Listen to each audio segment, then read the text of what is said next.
चीन के एक राजा की बेटी की सुंदरता की चर्चा पूरी दुनिया में थी। सुंदर होने के साथ साथ वो अत्यंत बुद्धिमान, साहसी और दयालु भी थी। वो सोने के तारों से बना हुआ पहनावा पहनकर घोड़े पर बैठकर पूरे देश में घूमती थी। जहां भी उसे कोई व्यक्ति संकट में दिखाई देता, वो तुरंत उसकी सहायता करती। उसने अनेक डाकुओं और चोरों को अपनी वीरता और बुद्धिमानी से पकड़वा दिया था। यही कारण था कि चीन का हर नागरिक उससे बहुत प्रेम करता था, क्योंकि राजकुमारी सदा सोने के तारों से बना वस्त्र पहनती थी। इसलिए ये पहनावा उसकी विशेष पहचान बन गया था। चीन का राजा जब लोगों से अपनी बेटी राजकुमारी जरदार की प्रशंसा सुनता तो बहुत प्रसन्न होता, किंतु अब उसे एक और चिंता सताने लगी थी। राजकुमारी जरदार अब विवाह के योग्य हो गई थी और राजा चाहता था कि किसी सुंदर, बुद्धिमान और वीर राजकुमार से उसका विवाह कर दे। उसकी दृष्टि में ऐसे अनेक राजकुमार थे और हर महीने किसी न किसी राज्य से विवाह का प्रस्ताव भी आ जाता था।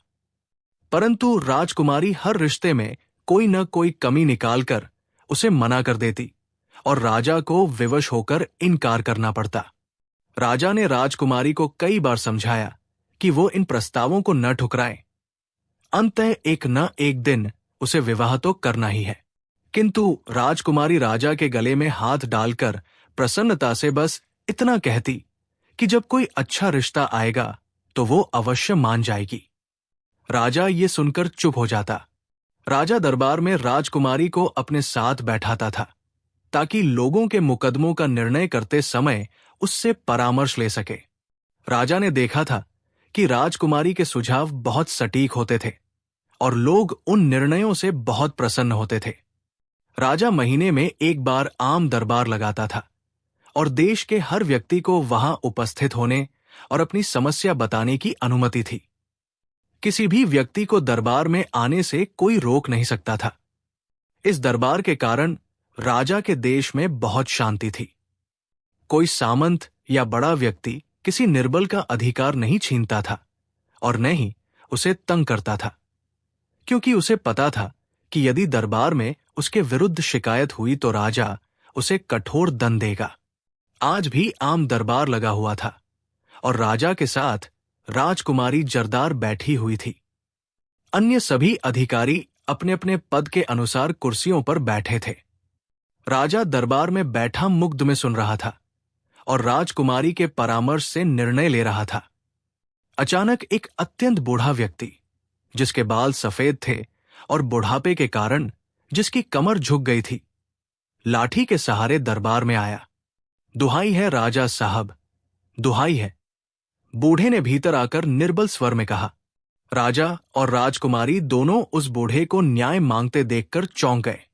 बूढ़े व्यक्ति, आगे आओ और मुझे बताओ कि तुम्हें किसने कष्ट दिया है, राजा ने ऊंचे स्वर में कहा।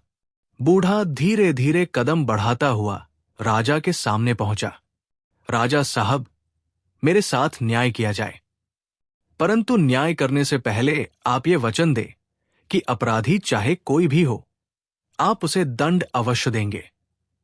बूढ़े ने कांपती हुई आवाज में कहा, मैं वचन देता हूं कि अपराधी को उसके अपराध की सजा अवश्य मिलेगी। राजा ने उत्तर दिया, राजा साहब, सोच समझकर वचन दे, कहीं ऐसा न हो कि आपका मुंह न्याय के मार्ग में बाधा बन जाए। बूढ़े ने कहा, तुम मेरा अपमान कर रहे हो। क्या तुम नहीं जानते कि न्याय करते समय मैंने कभी किसी की चिंता नहीं की?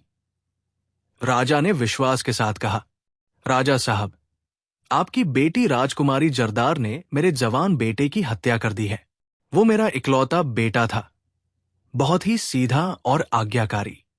वो मेरे बुढ़ापे का सहारा था। मैं अपने बेटे की हत्या का बदला लेना चाहता हूं। बूढ़े ने इस बार दृढ़ स्वर में कहा। बूढ़े की बात सुनते ही पूरा दरबार दंग रह गया। सबके चेहरों पर गहरा आश्चर्य था, क्योंकि वे सब जानते थे कि राजकुमारी जरदार किसी की हत्या तो दूर, आज तक किसी को तिनका भर कष्ट भी नहीं पहुंचाया था। लेकिन ये बूढ़ा सीधे राजकुमारी पर हत्या का आरोप लगा रहा था। राजकुमारी स्वयं भी आश्चर्य से उस बूढ़े को देख रही थी। उसे ऐसी कोई घटना स्मरण नहीं थी कि उसने उस बूढ़े के बेटे को मारा हो। ये तुम क्या कह रहे हो बूढ़े व्यक्ति? राजकुमारी ऐसा कैसे कर सकती है? हो सकता है तुम्हें कोई भ्रम हुआ हो। राजा ने भी अचंभित होकर कहा, मुझे कोई भ्रम नहीं हुआ है राजा साहब, मैं सच कह रहा हूं और मैं इसका प्रमाण दे सकता हूं। बूढ़े ने पूरे विश्वास के साथ कहा, राजकुमारी, क्या ये बूढ़ा सच कह रहा है? राजा ने पास बैठी राजकुमारी से पूछा, राजा साहब, ये झूठ है, मैंने कभी किसी की हत्या नहीं की और मैं तो इस बूढ़े को जीवन में पहली बार देख रही हूं। राजकुमारी ने उत्तर दिया। उसके स्वर से स्पष्ट था कि वो सत्य कह रही है। तुमने राजकुमारी का उत्तर सुन लिया, अब बोलो क्या कहते हो? पर यह ध्यान रखना कि किसी पर झूठा आरोप लगाने वाले को मैं बहुत भयानक दंड देता हूं। तुम वृद्ध हो, इसलिए मैं अब भी तुम्हें क्षमा कर सकता हूं यदि तुम सच बता दो, राजा ने बूढ़े से कहा। पूरा दरबार शांत बैठा था, क्योंकि ऐसा विचित्र मामला पहले कभी नहीं आया था। राजा साहब, अपराधी सदा इनकार ही करते हैं और अपराधी का मना करना इस बात का प्रमाण नहीं है कि शिकायत करने वाला झूठ बोल रहा है। बूढ़े ने उत्तर दिया। तो फिर इसका प्रमाण प्रस्तुत करो, राजा ने कड़क कर कहा। राजा साहब, राजकुमारी अपराधी है और न्याय का नियम है कि उसे भी मेरे साथ खड़ा किया जाए ताकि दोनों का पद समान हो सके। इसके बाद मैं ऐसा प्रमाण दूंगा कि आप और पूरा दरबार मान जाएगा कि मैं सच्चा हूं। बूढ़े ने कहा, ठीक है, मैं इसके साथ खड़ी होती हूं। मैं भी देखती हूं कि ये अपने झूठे आरोप का क्या प्रमाण देता है। राजा के कुछ कहने से पहले ही राजकुमारी बोल पड़ी और नीचे आकर बूढ़े के पास खड़ी हो गई। जैसे ही राजकुमारी बूढ़े के पास पहुंची, बूढ़े ने झपटकर राजकुमारी का हाथ पकड़ लिया। राजकुमारी ने अपना हाथ छुड़ाने का प्रयत्न किया, परंतु बूढ़े ने उसका हाथ इतनी शक्ति से पकड़ा था कि वो सफल न हो सकी। तुमने राजकुमारी का हाथ क्यों पकड़ा है? इसे छोड़ो, राजा ने राजकुमारी को संघर्ष करते देख क्रोध में कहा। राजा साहब, मैं वृद्ध हूं, यदि मैं राजकुमारी का हाथ पकड़ भी लूं तो किसी को आपत्ति नहीं होनी चाहिए। दूसरी बात यह है कि हमारे कबीले में यह रीति है कि आरोप लगाने वाला जब अपराधी का हाथ पकड़कर पूछता है तो अपराधी को सच बोलना पड़ता है। अब मैंने राजकुमारी का हाथ पकड़ा है तो इसे सच बोलना होगा। यदि अब भी ये मना कर दे तो आप मुझे जो चाहे दंड दे। यही मेरा प्रमाण है कि राजकुमारी स्वयं अपने मुख से अपना अपराध स्वीकार करेगी, बूढ़े ने कहा। फिर बूढ़े ने राजकुमारी की आंखों में देखते हुए ऊंचे स्वर में पूछा, बता राजकुमारी, क्या तूने मेरे बेटे की हत्या नहीं की? पूरे दरबार की सांसें थमी हुई थी। बूढ़ा सच कह रहा है राजा साहब, मैंने इसके जवान बेटे की हत्या की थी। राजकुमारी ने सिर झुकाकर उत्तर दिया। राजकुमारी का उत्तर सुनते ही राजा और पूरा दरबार स्तब्ध रह गया। किसी ने स्वप्न में भी नहीं सोचा था कि राजकुमारी इस प्रकार सबके सामने अपना अपराध मान लेगी। ये तुम क्या कह रही हो राजकुमारी? क्या तुम वास्तव में अपना अपराध मान रही हो? राजा ने चिल्लाकर पूछा। हां, मुझे अपना अपराध स्वीकार है और मैं हर दंड भोगने के लिए तैयार हूं, राजकुमारी ने स्पष्ट स्वर में कहा। पर तुमने ऐसा क्यों किया? राजा ने पूछा। बस, मुझसे भूल हो गई थी, राजकुमारी ने उत्तर दिया। राजा साहब, अब आप न्याय कीजिए, अब तो आपको प्रमाण मिल गया है, बूढ़े ने कहा। राजा की आंखों में आंसू आ गए। वो भारी मन से अपना आसन छोड़कर खड़ा हुआ। राजा साहब, क्षमा करे तो मैं कुछ कहूं, अचानक प्रधानमंत्री ने खड़े होकर कहा। नहीं, तुम कोई पक्षपात नहीं करोगे, मैं इस विषय में कोई सिफारिश नहीं सुनना चाहता, राजा ने कड़क कर कहा। मैं कोई पक्षपात नहीं कर रहा हूं, मैं तो कुछ और कहना चाहता हूं ताकि आप इस विचित्र मामले का सही निर्णय कर सकें, प्रधानमंत्री ने उत्तर दिया। ठीक है, बताओ तुम क्या कहना चाहते हो, राजा ने पूछा। राजा साहब, ये बूढ़ा अवश्य ही कोई जादूगर है। जब तक इसने राजकुमारी का हाथ नहीं पकड़ा था वो मना कर रही थी, किंतु जैसे ही इसने हाथ पकड़ा, उसने अपराध स्वीकार कर लिया। मुझे इसमें कोई षड्यंत्र लग रहा है। आप बूढ़े से कहें कि वो हाथ छोड़ दे, उसके बाद राजकुमारी से पूछें। प्रधानमंत्री ने सुझाव दिया। पूरे दरबार ने इस बात का समर्थन किया। ठीक है बूढ़े, राजकुमारी का हाथ छोड़ दो, राजा ने कहा। अब मेरे लिए कोई अंतर नहीं पड़ता, मैंने अपना आरोप सिद्ध कर दिया है। बूढ़े ने मुस्कुराते हुए कहा और हाथ छोड़ दिया। राजकुमारी सिर झुकाए खड़ी रही। अब बताओ राजकुमारी, क्या बूढ़े का आरोप सही है? राजा ने आशा के साथ पूछा। बूढ़ा सच कह रहा है, राजकुमारी ने दबे हुए स्वर में कहा। राजा झटके से उठ खड़ा हुआ। प्रधानमंत्री और पूरा दरबार आश्चर्यचकित था। ठीक है, अब जब अपराध सिद्ध हो गया है तो मैं राजा होने के नाते, राजा ने हाथ उठाकर निर्णय सुनाना शुरू किया ही था कि अचानक द्वार से एक आवाज आई। रुक जाइए राजा साहब, एक क्षण के लिए रुक जाइए। सबने मुड़कर देखा। एक सुंदर और शक्तिशाली युवक तीव्र कदमों से भीतर आ रहा था। उसने राजकुमारों जैसा पहनावा पहना था। कौन हो तुम? राजा ने पूछा। राजा साहब, मेरा नाम राजकुमार वकार है, मैं सरका का राजकुमार हूं। ये बूढ़ा जो आपके सामने खड़ा है दुनिया का सबसे बड़ा धोखेबाज जादूगर है। ये केवल राजकुमारी जरदार से विवाह करने के लिए ये सारा नाटक कर रहा है। राजकुमार ने झुककर कहा। पर तुम्हें ये कैसे पता, और तुम ठीक समय पर यहां कैसे पहुंचे? राजा ने पूछा। राजा साहब, मैं पास के वन में शिकार खेल रहा था कि वहां मुझे एक संत मिले। उन्होंने मुझसे कहा कि मैं तुरंत आपके दरबार में पहुंचूं और राजकुमारी को बचाऊं। उन्होंने ही मुझे सब बताया और मैं घोड़ा दौड़ाता हुआ यहां आ गया। ईश्वर का धन्यवाद कि मैं समय पर पहुंच गया। ये युवक झूठ बोल रहा है। ये आपको न्याय करने से रोकना चाहता है। मैं एक बूढ़ा व्यक्ति राजकुमारी से विवाह का विचार कैसे कर सकता हूं? और आपके न्याय के अनुसार तो हत्या का बदला हत्या होता है। जब राजकुमारी को मृत्युदंड मिलेगा तो मैं उससे विवाह कैसे करूंगा? बूढ़े ने तर्क दिया। बूढ़े, मैं अभी तेरी पोल खोलता हूं, राजकुमार वकार ने क्रोध में कहा और अपनी उंगली से अंगूठी उतारकर जोर से बूढ़े की ओर फेंकी। बूढ़ा उससे बचने के लिए पीछे हटा, पर अंगूठी उसके शरीर से टकरा गई। अंगूठी टकराते ही एक जोरदार धमाका हुआ और अगले ही पल सबने देखा कि जहां बूढ़ा खड़ा था वहां एक लंबा और भयानक नटाल जादूगर खड़ा था। उस भयानक जादूगर ने तुरंत अपने दोनों हाथ पास खड़ी राजकुमारी की ओर उठाए और उन्हें जोर से झटका दिया। राजकुमारी चक्कर खाकर भूमि पर गिर गई और अचेत हो गई। अब इस राजकुमारी को कोई नहीं बचा सकता। अब मैं इससे अवश्य विवाह करूंगा। सुन लो राजा, और तुम भी युवक, अब ये मेरी होगी, जादूगर ने अट्टहास करते हुए कहा। उसने भूमि पर पैर पटकने शुरू किए। राजकुमार वकार तलवार निकालकर उसकी ओर बढ़ा, पर जादूगर ने एक मंत्र पढ़कर फूंक मारी, जिससे राजकुमार, राजा और पूरा दरबार अपने स्थानों पर पत्थर की मूर्तियों की तरह जम गए। ये है मेरी शक्ति।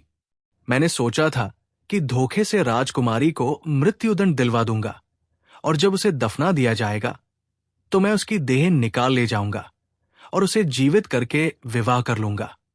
इस तरह किसी को पता भी नहीं चलता। पर इस युवक ने मेरा भेद खोल दिया। अब मैं सबके सामने इसे ले जाऊंगा। मैं दुनिया का सबसे शक्तिशाली जादूगर हूं। जादूगर ने हाथ हवा में लहराए। आसमान से डरावनी आवाजें आईं और 3 सुंदर परियां नीचे उतरी। वे जादूगर के सामने झुक गई। सुनो मेरी दासियों, इस लड़की को उठाकर मेरे महल ले चलो, जादूगर ने आदेश दिया। गिरते समय राजकुमारी का मुकुट दूर जा गिरा था और उसके बाल बिखर गए थे। परियों ने सावधानी से उसे उठाया और आकाश में उड़ गई। मैं इस युवक को कठोर दंड देना चाहता था जिसने मेरा भेद खोला, पर मैं इसे इसलिए छोड़ रहा हूं क्योंकि ये स्वयं नहीं आया था, इसे किसी ने भेजा था। अब मैं जा रहा हूं, मेरे पीछे कोई ना आए, अन्यथा वो मारा जाएगा। अब राजकुमारी को भूल जाओ, जादूगर ने कहा, और वह भी सबकी आंखों से ओझल हो गया। उसके जाते ही सब लोग सामान्य हो गए और दरबार में कोहराम मच गया। राजा सिर पकड़कर बैठ गया। शांत हो जाइए, विलाप करने से राजकुमारी वापस नहीं आएगी। राजकुमार वकार ने कहा, राजकुमार, तुमने उसका भेद खोला, अब तुम ही बताओ कि वो वापस कैसे आएगी। प्रधानमंत्री ने पूछा, राजकुमार, मेरी बेटी को बचा लाओ, तुम जो मांगोगे मैं तुम्हें दूंगा। राजा ने रोते हुए कहा, राजा साहब, धीरज रखिए, मैं उसे वापस लाऊंगा। मुझे बदले में कुछ नहीं चाहिए, बस उस दुष्ट जादूगर का अंत करना है जिसने राजकुमारी के मस्तिष्क को अपने वश में कर लिया था। राजकुमार ने गर्व से कहा, पर वो जादूगर एक मृत लड़की को जीवित कैसे करता? जीवन और मृत्यु तो ईश्वर के हाथ में है। राजा ने पूछा, राजा साहब, नटाल बहुत बड़ा जादूगर है, उसने राजकुमारी के मन पर अधिकार कर लिया था। जब आप उसे दंड देते तो वो उसकी आत्मा को वश में कर लेता और फिर उसे जीवित कर देता। इस तरह किसी को संदेह भी न होता। राजकुमार, यदि तुम उसे बचा लाए तो मैं न केवल उसका विवाह तुमसे करूंगा, बल्कि अपना राज्य भी तुम्हें सौंप दूंगा। राजा ने उत्साह में कहा, आप चिंता न करें। जो लोग अन्याय के विरुद्ध लड़ते हैं, ईश्वर उनकी सहायता करता है। अब मुझे आज्ञा दें ताकि मैं उन संत से मिलूं जिन्होंने मुझे यहां भेजा था। वकार ने कहा। तभी द्वार से वही संत भीतर आए। उनके चेहरे पर तेज था। मैं स्वयं आ गया हूं राजा साहब, मुझे पता था कि ऐसा ही होगा, संत ने कहा। राजकुमार वकार उनके सामने झुक गया और राजा भी भागकर उनके चरणों में गिर पड़ा। महात्मा, मेरी बेटी को बचा लीजिए। राजा ने रोते हुए कहा, साहस रखो राजा, सब ठीक होगा।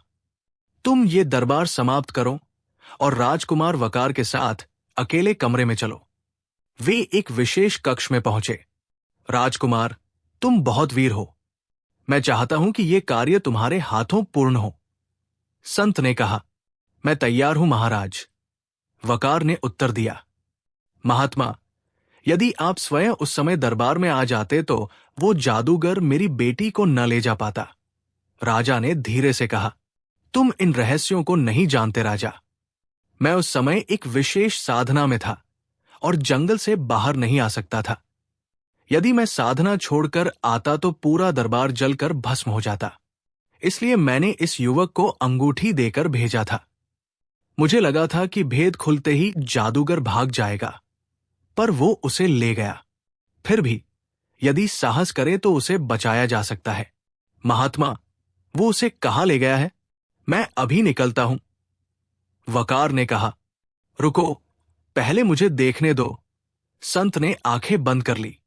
कुछ समय बाद उन्होंने आंखें खोली और उनके चेहरे पर चिंता थी। क्या हुआ? क्या मेरी बेटी ठीक है? राजा ने पूछा। हां, वो ठीक है, पर अब वो नटाल जादूगर के चंगुल से निकलकर काजल देव के पास पहुंच गई है। काजल देव? वो कौन है?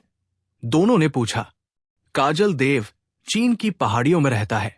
उसका महल भूमि के भीतर है। वो बहुत निर्दयी और डरावना राक्षस है। नटाल जादूगर उसे लेकर जा रहा था, पर काजल देव भी उसी समय बाहर निकल रहा था। उसे राजकुमारी की सुंदरता भा गई। उसने परियों को भगा दिया और राजकुमारी को अपने महल ले गया। अब वो उससे विवाह करना चाहता है। राजकुमारी नटाल के जादू से अभी भी अचेत है। उसे तब तक होश नहीं आएगा जब तक नटाल का जादू खत्म न हो या वो स्वयं न मारा जाए। नटाल को भी ये पता चल गया है, पर दोनों विवश है। नटाल का जादू राक्षस पर नहीं चलता और राक्षस राजा के आदेश के कारण पहाड़ियों से बाहर नहीं जा सकता। इसलिए जब तक दोनों का अंत नहीं होता, राजकुमारी वापस नहीं आ सकती। मैं दोनों से लड़ने के लिए तैयार हूं। आप मुझे मार्ग दिखाएं। वकार ने उत्साह से कहा। शाबाश, तुम अवश्य सफल होगे। तुम पहले चीन की उस घाटी में जाओ और राक्षस का अंत करो। नटाल अपने आप तुम्हारे सामने आ जाएगा। संत ने अपनी जेब से एक छोटी सी पट्टी निकालकर वकार को दी। इसे अपने पास रखो। जब भी तुम किसी ऐसी कठिनाई में फंसो जिसका कोई समाधान न सूझे, तो इस पट्टी को देखना। तुम्हें उस पर समाधान लिखा हुआ मिल जाएगा। मैं केवल प्रार्थना कर सकता हूं। बाकी कार्य तुम्हें अपनी बुद्धि और वीरता से करना है। विश्वास रखना कि ईश्वर सत्य के साथ है। वकार ने सम्मान से वो पट्टी ले ली। बस ये बता दे कि वो घाटी कहाँ है। संत ने बताया कि वे पहाड़ियां यमन की उत्तरी सीमा पर है। राजकुमार वकार ने सबसे आज्ञा ली और निकल पड़ा। उधर नटाल जादूगर दरबार से गायब होकर अपने महल की ओर जा रहा था। वो राजकुमारी को होश में लाकर विवाह करना चाहता था।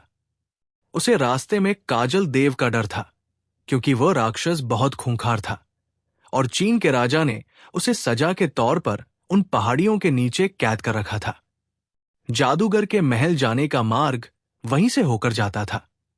उसने सोचा था कि परियां उसे लेकर जाएंगी तो राक्षस समझेगा कि वे किसी परी देश की राजकुमारी को ले जा रही है और कुछ नहीं कहेगा। यदि वो स्वयं उसे ले जाता या जादू से गायब करता तो राजकुमारी के मानसिक संतुलन बिगड़ने का डर था और वो किसी विक्षिप्त स्त्री से विवाह नहीं करना चाहता था।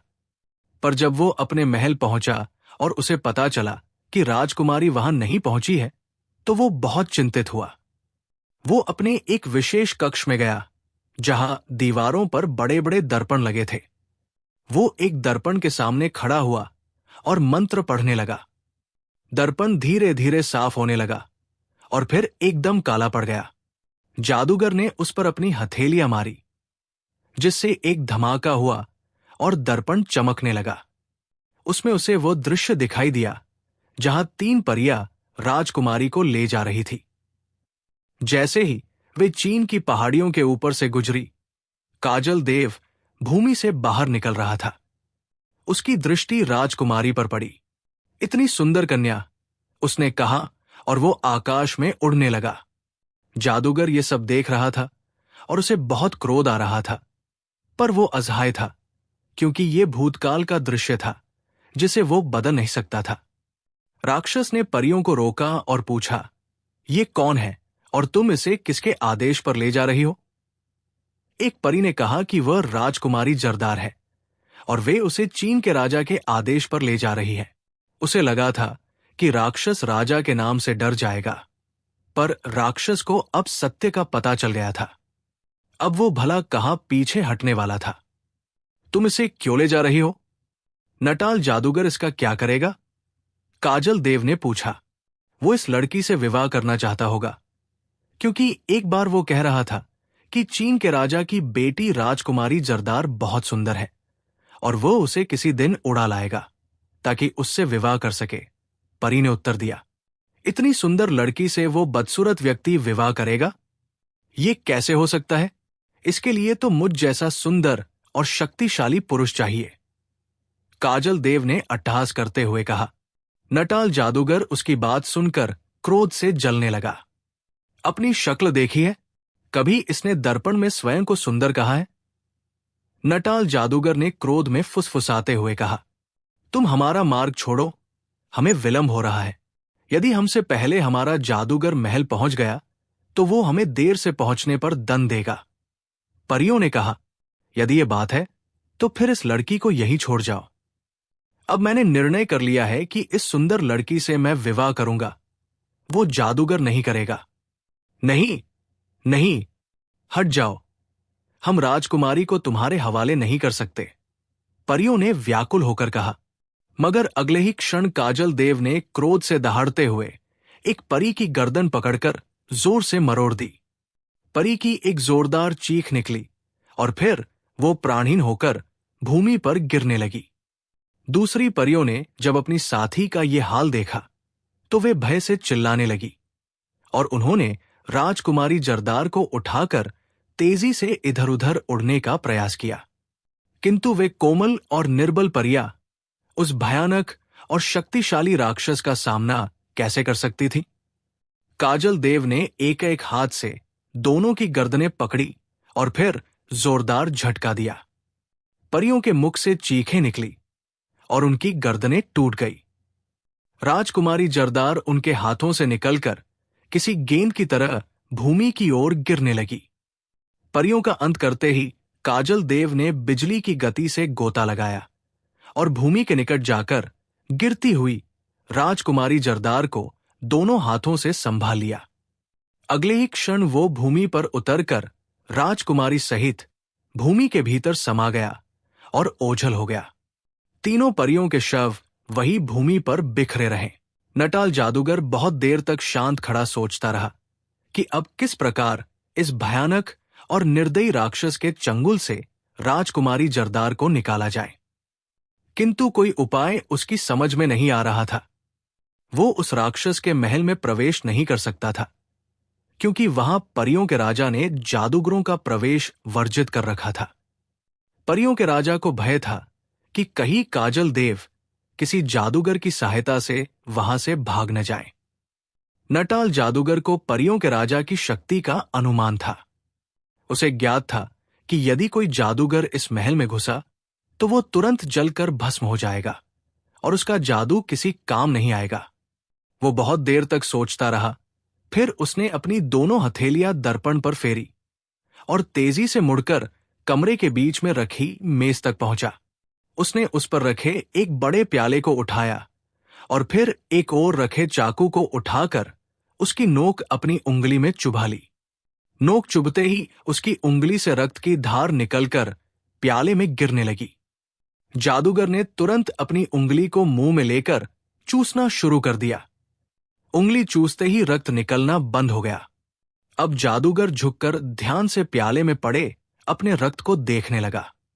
साथ ही वो मुंह में कोई मंत्र पढ़ रहा था। रक्त के बौने प्याले से बाहर आओ, रक्त के बौने प्याले से बाहर आओ। मंत्र पढ़ने के बाद नटाल जादूगर ने ऊंचे स्वर में कहा। फिर देखते ही देखते प्याले में मौजूद उसका रक्त अदृश्य होने लगा। जब प्याला पूरी तरह स्वच्छ हो गया तो अचानक उसमें से एक उंगली के आकार के बराबर का एक बौना खड़ा हो गया। उस बौने का रंग रक्त की भांति लाल था। रक्त के बौने, मैं चीन की राजकुमारी जरदार को अपनी दास परियों के माध्यम से उठाकर अपने महल आ रहा था कि मार्ग में काजल देव ने परियों को मार दिया और राजकुमारी का अपहरण कर लिया। वो उसे अपने महल ले गया है। मुझे बताओ कि मैं काजल देव से किस प्रकार राजकुमारी को वापस प्राप्त कर सकता हूं? नटाल जादूगर ने बौने से पूछा। मेरे स्वामी, आप उस राजकुमारी को क्यों महल आना चाहते हैं? बौने ने पूछा। मैं उससे विवाह करना चाहता हूं। वो मुझे अत्यंत प्रिय है। नटाल जादूगर ने उत्तर दिया। क्या राजकुमारी आपसे विवाह के लिए सहमत थी? बौने ने दूसरा प्रश्न किया। नहीं, मैं उसे बलपूर्वक जादू की शक्ति से उठाकर ला रहा था। मैंने उसके मस्तिष्क पर अपने जादू से अधिकार कर लिया था। मैं उसे महल लाकर होश में लाता, क्योंकि मैंने उसे अचेत कर दिया था। मेरे जादू के कारण उसका मस्तिष्क मेरे वश में था, इसलिए विवाह हो जाने के बाद वो कुछ नहीं कर सकती थी। किंतु वो अभागा राक्षस बीच में आ गया और अब वो प्रयास करेगा कि राजकुमारी से विवाह कर ले। नटाल जादूगर ने विस्तार से बताया। हां, वो प्रयास अवश्य करेगा मेरे स्वामी, किंतु उसकी चेष्टा सफल नहीं होगी, क्योंकि राजकुमारी जरदार के मस्तिष्क पर आपके जादू का पहरा है और वो जादू के कारण अचेत है। काजल देव उसे होश में भी नहीं ला सकेगा और हाथ मलता रह जाएगा। बौने ने उत्तर दिया। उसकी बात सुनकर नटाल जादूगर ने संतोष की सांस ली, क्योंकि इस प्रकार राक्षस का राजकुमारी से विवाह का तात्कालिक भय टल गया था। कहीं ऐसा न हो कि वह राजकुमारी को मार दे। जादूगर ने एक शंका के वश पूछा। नहीं स्वामी, वो महल के भीतर किसी को नहीं मार सकता। परियों के राजा का यही आदेश है और वो इस नियम से बंधा है। बौने ने उत्तर दिया। किंतु यह भी तो हो सकता है कि वह राजकुमारी को महल से बाहर लाकर मार दे। बाहर तो किसी को मारने पर कोई प्रतिबंध नहीं है। जादूगर ने कहा। मेरे स्वामी, आपको ज्ञात नहीं है कि उस महल में जो एक बार प्रवेश कर जाए वो परियों के राजा की आज्ञा के बिना नहीं निकल सकता, या फिर जब तक राक्षस का अंत न हो जाए। उसके मरते ही वो महल लुप्त हो जाएगा और उसमें मौजूद बाहरी व्यक्ति स्वयं बाहर आ जाएगा। ये प्रतिबंध केवल काजल देव पर नहीं है, वो स्वयं भी घाटी से बाहर नहीं निकल सकता। बौने ने सिर हिलाते हुए उत्तर दिया। अच्छा, तो ये बात है, मुझे इसका ज्ञान नहीं था। नटाल जादूगर ने प्रसन्न होते हुए कहा। रक्त के बौने को इन बातों का ज्ञान है मेरे स्वामी, इसलिए जो मैंने कहा है वो पूरी तरह सत्य है। बौने ने कहा, अब ये बताओ कि मैं काजल देव के चंगुल से राजकुमारी को कैसे निकाल सकता हूं? जादूगर ने पूछा। मेरे स्वामी, जैसा कि मैंने पहले बताया, जब तक काजल देव जीवित है, राजकुमारी उस महल से बाहर नहीं निकल सकती। इसलिए यदि आपको राजकुमारी को प्राप्त करना है तो आपको काजल देव का अंत करना होगा। बौने ने कहा, किंतु मैं तो वहां जा नहीं सकता, फिर मैं उसे कैसे मार सकता हूं? तुम ही कोई उपाय बताओ। जादूगर ने व्याकुल होकर कहा। मेरे स्वामी, इसके लिए आपको बहुत परिश्रम करना होगा। मैं ये जानता हूं कि काजल देव के प्राण 2 मानवीय खोपड़ियों में है। जब तक उन दोनों खोपड़ियों को चूर चूर न कर दिया जाए, काजल देव नहीं मर सकता। इसलिए वो उन खोपड़ियों को सदा अपने गले में लटकाए रहता है, ताकि कोई उन्हें तोड़ न सके। वो इतना शक्तिशाली है कि किसी में ये साहस नहीं कि उसके गले से खोपड़ियां उतारकर उन्हें तोड़ दे। अब इसका केवल एक ही मार्ग है कि आप अपने महल के विशेष कक्ष में बैठकर अलाप जादू का जाप करें। जब वो जादू आपके वश में आ जाएगा, तो आप इतने शक्तिशाली हो जाएंगे कि अपने महल में बैठकर ही उस समय जब राक्षस घाटी में बाहर आए, उसकी खोपड़ियों को नष्ट करके उसका अंत कर सकें। इसके अतिरिक्त और कोई उपाय नहीं हो सकता। बौने ने उत्तर दिया। अलाप जादू, इस जादू को प्राप्त करना बहुत कठिन है। एक तो इसमें समय बहुत लगता है, पूरे 40 दिन, और फिर इस साधना के दौरान मुझे अपना पुराना जादू पूरी तरह समाप्त करना पड़ेगा।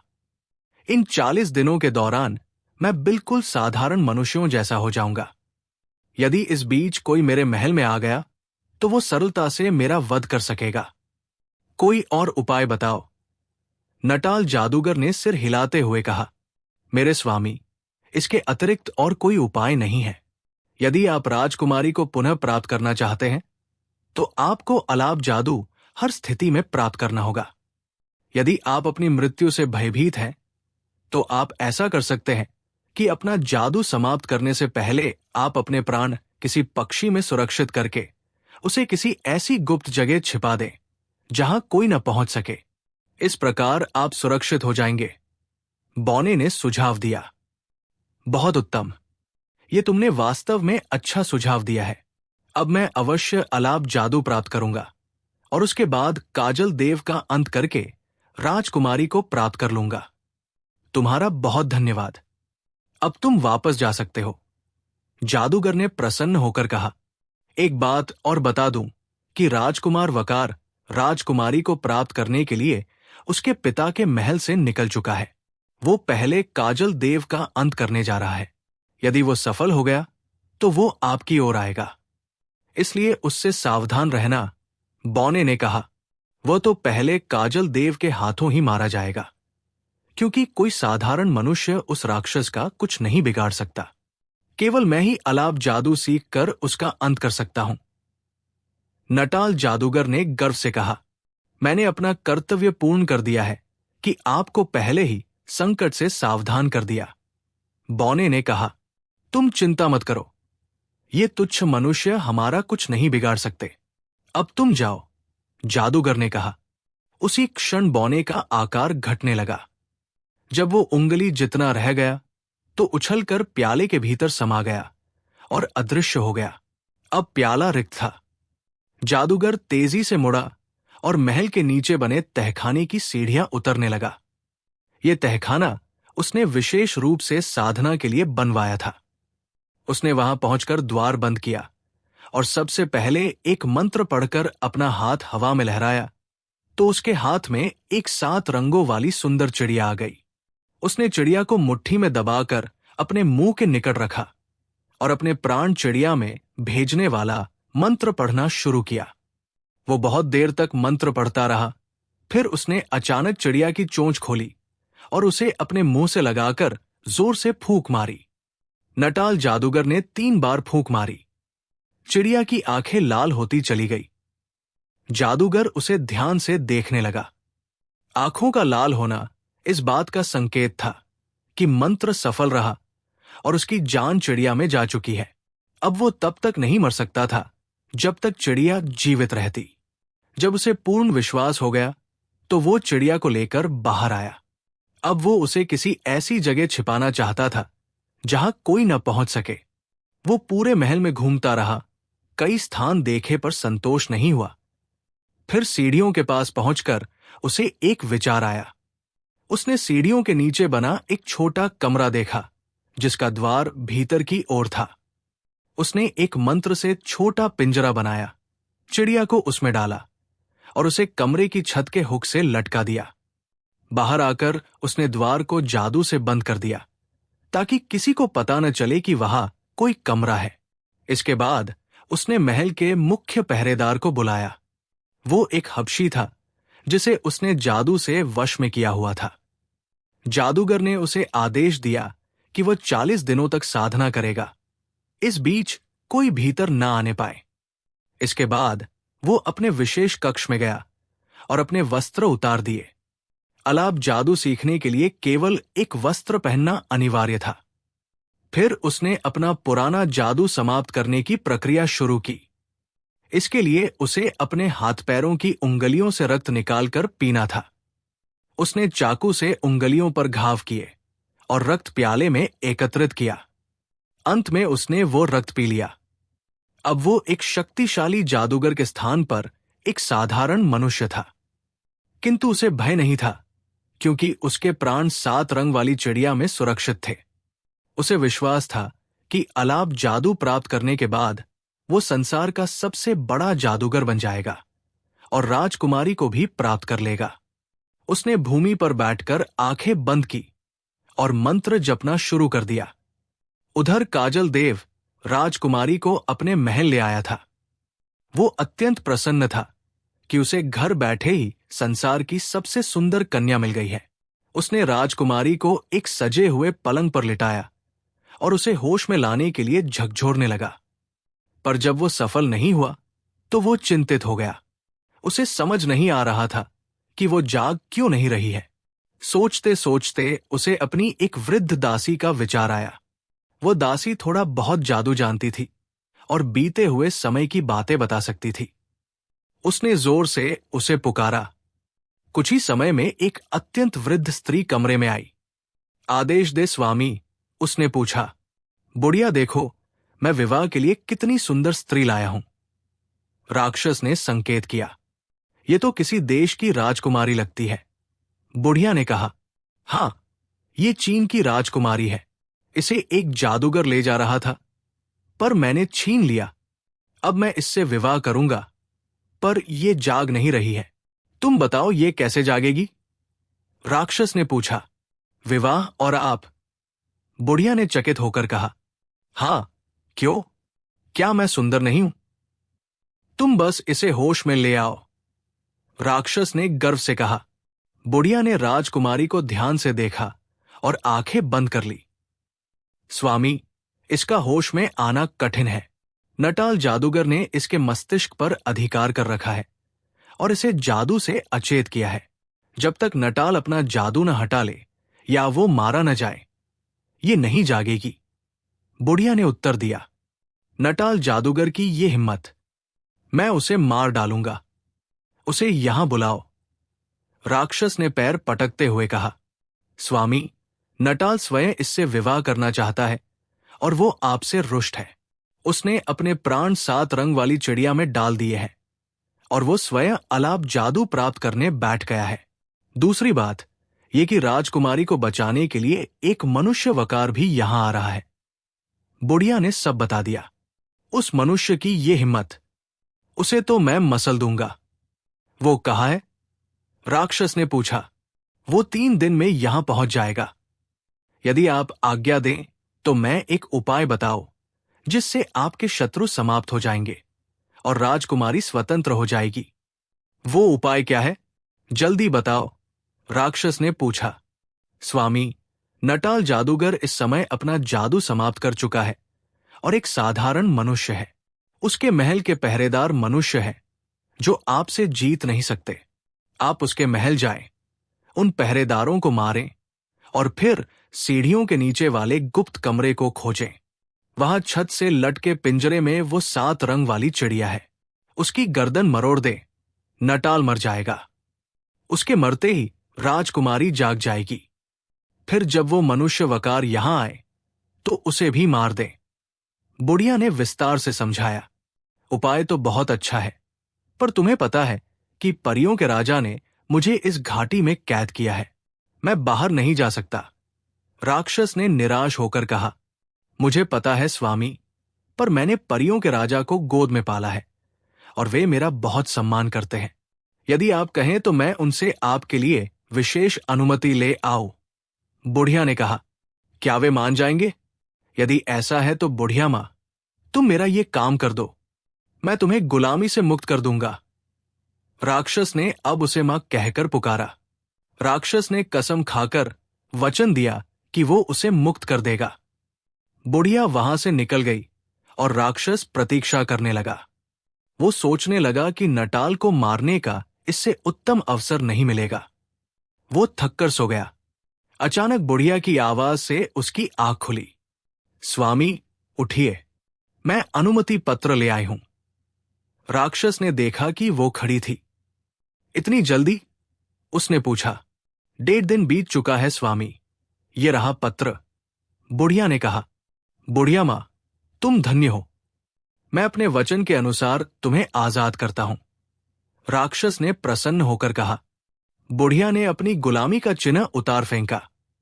पत्र में लिखा था कि काजल देव एक बार घाटी से बाहर जाकर नटाल के महल जा सकता है। राक्षस तुरंत छत फाड़कर बाहर निकला और उड़ने लगा। 10 वर्षों बाद बाहर निकलकर वो बहुत प्रसन्न था। वो नटाल के महल पहुंचा। द्वार पर 2 हबशी पहरेदार थे। हट जाओ, आज कोई उस जादूगर को नहीं बचा सकता, राक्षस ने कहा। पहरेदारों ने आक्रमण किया, पर राक्षस ने दोनों के सिर एक दूसरे से टकराकर उन्हें मार दिया। फिर उसने लात मारकर महल का द्वार तोड़ दिया। भीतर उसे और पहरेदार मिले। राक्षस ने उन सबको एक एक करके मारना शुरू कर दिया। पहरेदारों की तलवारें उसके शरीर पर एक हल्का सा घाव भी नहीं कर सकी और काजल देव उन सबको समाप्त करने में सफल हो गया। इसके बाद वो तेजी से दौड़ता हुआ महल के भीतर घुसा। बुढ़िया ने उसे विशेष कक्ष के बारे में पहले ही बता दिया था, इसलिए वो सीढ़ियां उतरता हुआ विशेष कक्ष के द्वार पर पहुंचा और उसने उस द्वार पर, जो भीतर से बंद था, एक जोरदार लात मारी। वो द्वार भी उखड़कर भीतर जा गिरा और काजल देव कक्ष में प्रवेश कर गया। द्वार टूटने के धमाके और काजल देव के उछलकर भीतर आने से नटाल जादूगर, जो अलाप जादू प्राप्त करने की साधना में मग्न था, घबराकर उठ खड़ा हुआ। किंतु इससे पहले कि वो स्वयं को संभालता, काजल देव ने आगे बढ़कर उसे गर्दन से पकड़ लिया। मैं तुम्हारे टुकड़े उड़ा दूंगा। तुम्हारी ये हिम्मत कैसे हुई कि तुम मेरी होने वाली पत्नी के मस्तिष्क पर अधिकार करो और उसे अचेत कर दो? काजल देव ने जादूगर को गर्दन से पकड़कर क्रोध में झकझोरते हुए कहा। तुम काजल देव, तुम यहां कैसे पहुंच गए? तुम तो घाटी से बाहर नहीं आ सकते थे। नटाल जादूगर ने आश्चर्य और भय से फटी आवाज में कहा। मैंने यहां आने के लिए परियों के राजा से विशेष अनुमति प्राप्त की है। काजल देव उसे गर्दन से पकड़कर घसीटता हुआ वापस सीढ़ियों की ओर बढ़ने लगा। मुझे छोड़ दो, अन्यथा मैं तुम्हें जलाकर राख कर दूंगा। तुम नहीं जानते मैं संसार का सबसे शक्तिशाली जादूगर हूं। नटाल जादूगर ने स्वयं को छुड़ाने का प्रयास करते हुए कहा, किंतु उत्तर में काजल देव ने एक जोरदार अट्टहास किया। मुझे सब ज्ञात है।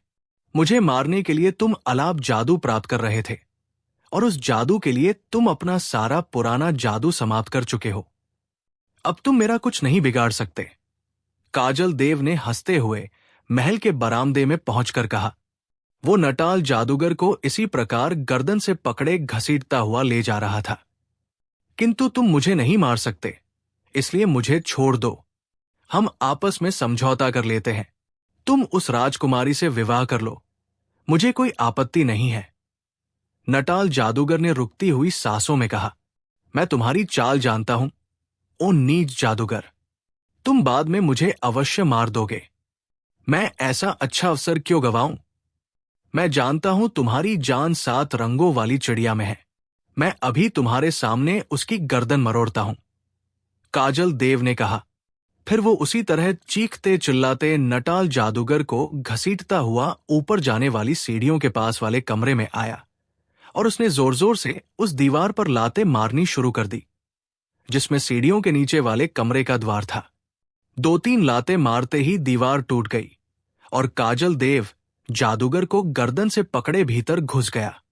कमरे की छत के साथ ही पिंजरा लटका था, जिसमें 7 रंगों वाली चिड़िया थी। कमरे में पहुंचते ही उसने नटाल जादूगर को भूमि पर पटका और अपना पैर उसकी छाती पर रख दिया। काजल देव ने हाथ बढ़ाकर पिंजरे को नीचे उतारा और उसकी तीलियां तोड़कर भीतर मौजूद छोटी सी 7 रंगों वाली चिड़िया को मुट्ठी में दबा लिया। इससे पहले कि नटाल जादूगर उससे और अधिक प्रार्थना करता, उसने बड़ी निर्दयता से चिड़िया की गर्दन मरोड़ दी। इसके साथ ही नटाल जादूगर के गले से चीख निकली और उसकी गर्दन भी टूटती चली गई। जैसे ही उसकी गर्दन टूटी, एक जोरदार धमाका हुआ और हर ओर धुआं छा गया। मुझे काजल देव ने मारा। काश मैं अलाप जादू प्राप्त करने के लिए अपना जादू समाप्त न करता।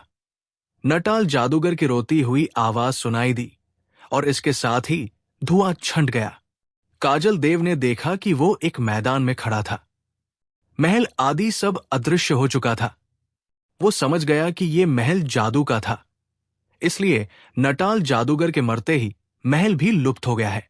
इसके साथ ही उसे विचार आया कि क्या राजकुमारी भी होश में आ गई होगी, इसलिए उसे शीघ्र ही अपने महल पहुंच जाना चाहिए। वो तेजी से उड़ता हुआ अपने महल की ओर बढ़ने लगा। राजकुमार वकार अपनी यात्रा पूरी करते हुए कोचीन की पहाड़ियों की ओर बढ़ा चला रहा था। उसे ज्ञात था कि पहले उसे काजल देव से युद्ध करना होगा और फिर नटाल जादूगर का अंत करना होगा। इसके बाद ही वो राजकुमारी जरदार को वापस ले जा सकता है। वो शीघ्र ही कोचीन की पहाड़ियों तक पहुंचना चाहता था। चूंकि यात्रा बहुत लंबी थी, इसलिए उसे वहां पहुंचने में 3 दिन लग गए। तीसरे दिन वो पहाड़ियों के निकट पहुंच गया।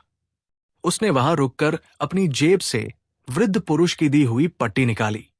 वृद्ध की पट्टी, मुझे बताओ कि क्या मैं कोचीन की पहाड़ियों तक पहुंच गया हूं और मैं काजल देव का सामना कैसे कर सकता हूं?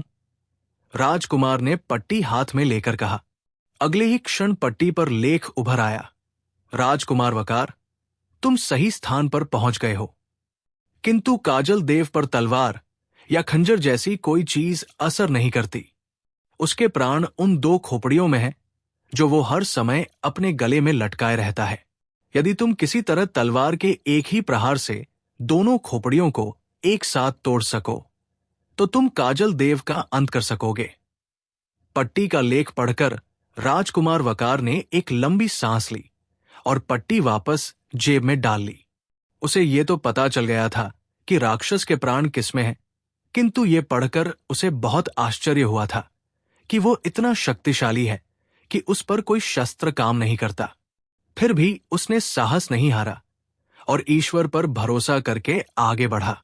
अभी उसका घोड़ा थोड़ी ही दूर गया होगा कि अचानक एक चट्टान की ओट से एक वृद्ध स्त्री बाहर आ गई। वो इतनी वृद्ध थी कि उसके सिर के बालों के साथ साथ पलकों के बाल भी सफेद थे।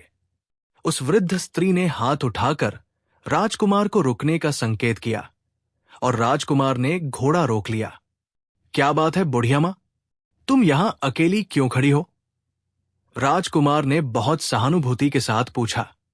मैं काजल देव के महल से निकलकर यहां तुम्हारी प्रतीक्षा कर रही थी, क्योंकि मैं जानती हूं कि तुम राजकुमारी जरदार को प्राप्त करने के लिए काजल देव से लड़ने जा रहे हो और वो इतना शक्तिशाली है कि तुम्हें एक क्षण में समाप्त कर सकता है। बुढ़िया ने, जो काजल देव की दासी थी, राजकुमार को बताया। किंतु बुढ़िया मां, तुम ये सब कैसे जानते हो और तुम्हारा काजल देव से क्या संबंध है?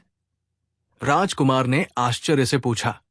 उत्तर में बुढ़िया ने राजकुमारी और काजल देव की कहानी सुनाई। उसने जादूगर तक पहुंचने के लिए परियों के राजा से अनुमति पत्र प्राप्त करने, स्वयं के मुक्त होने और फिर काजल देव द्वारा नटाल जादूगर के अंत की पूरी घटना सुना दी। ईश्वर का धन्यवाद है, एक शत्रु तो स्वयं ही समाप्त हो गया।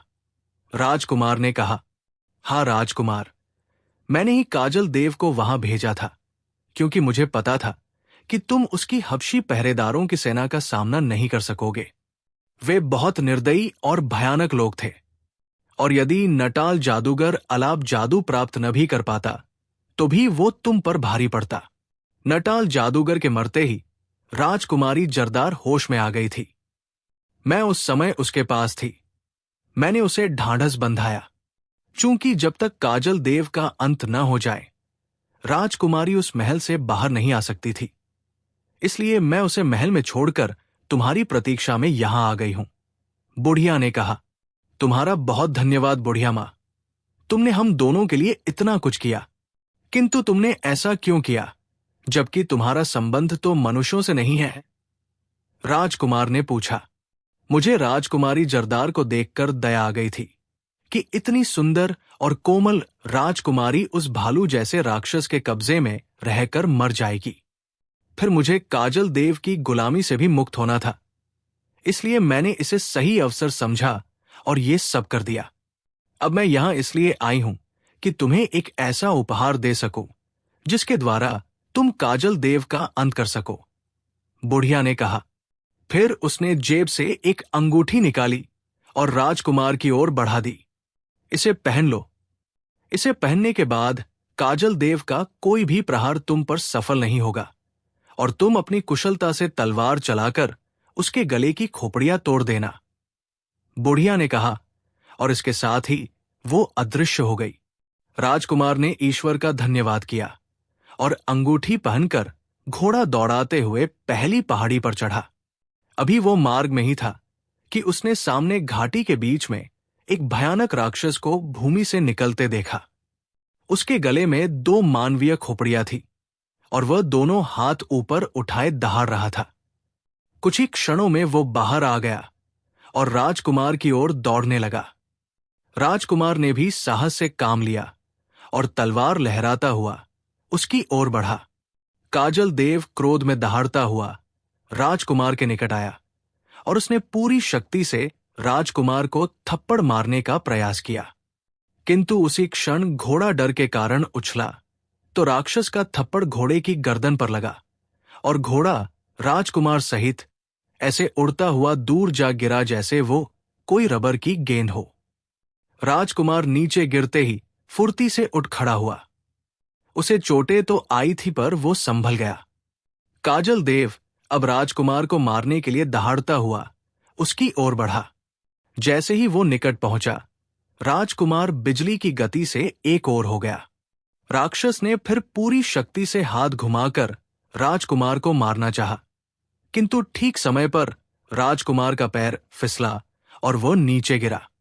राक्षस का न केवल निशाना चूक गया, बल्कि वो अपनी ही शक्ति के वेग के कारण लट्टू की तरह घूम गया। राजकुमार ने उठकर तलवार का भरपूर प्रहार किया, किंतु उसका कोई प्रभाव नहीं हुआ। राक्षस ने मुड़कर राजकुमार को पकड़ना चाहा, पर राजकुमार उछलकर एक तरफ हुआ। फिर भी राक्षस ने उसे पकड़ लिया, किंतु उसी क्षण एक पत्थर से उसका पैर फिसला और इस बार काजल देव पीठ के बल भूमि पर जोर से गिरा। राजकुमार ने इसे सही अवसर समझा। उसने पूरी शक्ति से तलवार का प्रहार सीधे लेटे हुए राक्षस की छाती पर स्थित खोपड़ियों पर किया। तलवार की जोरदार चोट खोपड़ियों से टकराई और एक बड़ा धमाका हुआ। भूमि पर पड़ा हुआ काजल देव बुरी तरह तड़पने लगा। दोनों खोपड़ियां टूटकर चूर चूर हो गई थी। बहुत देर तक तड़पने के बाद अंततः वो शांत हो गया और उसका अंत हो गया। राजकुमार ने गहरी सांस ली और फिर उसने देखा कि सामने राजकुमारी जरदार उस वृद्ध स्त्री के साथ दौड़ती हुई उसकी ओर आ रही थी। तुम वास्तव में वीर हो, राजकुमार वकार। तुमने मुझे बचाने के लिए जो प्रयास किया है, मैं उसके लिए सदा तुम्हारी आभारी रहूंगी।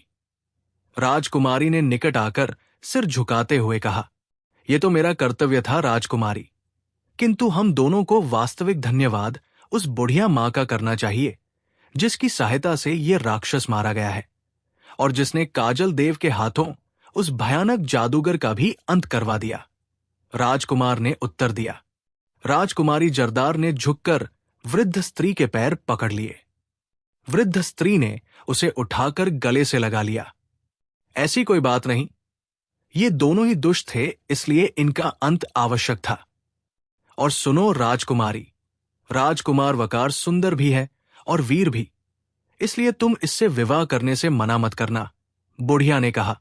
राजकुमारी ने शर्माकर अपना मुंह छिपा लिया और राजकुमार हंसने लगा। इसके बाद उन दोनों ने वृद्ध स्त्री को अपने साथ चलने के लिए कहा। मैं अभी अपने घर जाऊंगी, किंतु मैं वचन देती हूं कि जब तुम्हारा विवाह होगा तो मैं उसमें अवश्य सम्मिलित होंगी। मैं स्वयं वहां पहुंच जाऊंगी। अभी तुम दोनों जाओ, तुम्हारे माता पिता तुम्हारे लिए बहुत व्याकुल हैं, बुढ़िया ने कहा। फिर वे दोनों उसका धन्यवाद करके घोड़े पर सवार हुए। राजकुमारी राजकुमार के पीछे बैठ गई और दोनों बुढ़िया को प्रणाम करके वापस चल दिए। राजकुमार बहुत प्रसन्न था कि उसने राक्षस का अंत कर दिया है, किंतु वो जानता था कि ये सफलता उस अंगूठी के कारण मिली है जिसकी वजह से राक्षस का कोई वार सफल न हुआ। अन्यथा वह जानता था कि यदि राक्षस का थप्पड़ उसे लग जाता तो उसके परखच्चे उड़ जाते। घोड़ा भी गिरने के बाद ठीक था, इसलिए उन्हें वापसी में कोई कठिनाई नहीं हुई। यात्रा पूरी करके वे अंततः चीन के राजा के महल पहुंच गए। जब पूरे नगर को पता चला कि राजकुमारी सुरक्षित लौट आई है तो पूरा नगर झूम उठा। राजा को जब सूचना मिली तो वो नंगे सिर और नंगे पैर भागता हुआ महल के द्वार पर पहुंचा और उसने राजकुमारी को गले लगा लिया। उसने राजकुमार वकार का भी धन्यवाद किया और पूरे देश में उत्सव मनाने का आदेश दिया। रात को जब राजकुमार अपने कक्ष में सोने चला गया तो राजा ने संकोच के साथ राजकुमारी से राजकुमार वकार के साथ विवाह की बात की। उसे भय था कि कहीं राजकुमारी पहले की तरह मना न कर दे, किंतु जब राजकुमारी ने सहमति में सिर हिलाया और लज्जा के कारण भाग गई तो राजा प्रसन्नता से नाचने लगा। अगले ही दिन दोनों के विवाह की घोषणा कर दी गई। कुछ दिन बाद यह विवाह पूरी धूमधाम से संपन्न हुआ। पूरे देश ने इस प्रसन्नता में भाग लिया। हर ओर दीप जलाए गए और राजा ने निर्धनों के लिए शाही खजाना खोल दिया। राजकुमारी जरदार विवाह के बाद सुखमय जीवन बिताने लगी। राजकुमार वकार उसे अपने देश ले गया, जहां उसके पिता मिस्र के राजा बहुत प्रसन्न हुए। उन्हें भी राजकुमारी बहुत प्रिय लगी और इस प्रकार उनका जीवन सुख और शांति से व्यतीत होने लगा।